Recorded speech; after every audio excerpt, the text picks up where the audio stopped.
The grassroots group Mainers for Smarter Transportation believes there's a better way to relieve traffic on Route 114 and County Road in Gorham and Scarborough. Make improvements to the bottleneck where those three roads converge with turn lanes and wider intersections. You've got that 1 mile bottleneck on either side their intersections. There's so much that you can still do to try to improve those intersections and make them more efficient.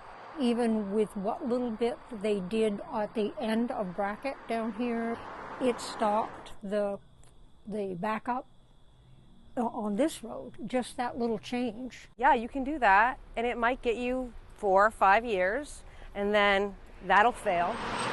The Maine Turnpike Authority says that option would take everyone's front yards on those roads and change the feel of this rural community.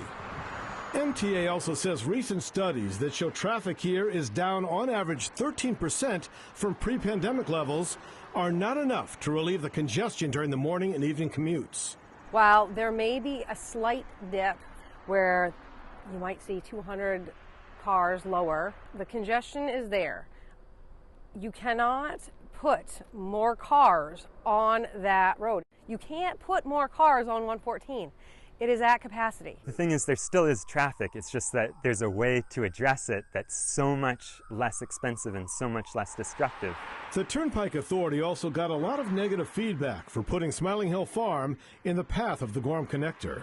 Taken of farmland is not acceptable, not in my book. MTA says it would not impact the main part of the farm, just the backwoods of the property. We're looking at other options to see if there was a way to maybe avoid it altogether. But when you avoid that, you now have other impacts. Joan Wattis, who opposes the Gorham Connector, says if built, her home would have a bird's eye view of the Turnpike Connector. It's not really going to solve the problem. I think it'll make things a lot worse. The Maine Turnpike Authority says 8 homes would have to be taken to build the Gorham Connector. As for the cost, they say it now sits at more than $300 million, with $200 million of that being the actual construction costs. In Gorham, Brad Rogers, CBS 13 News.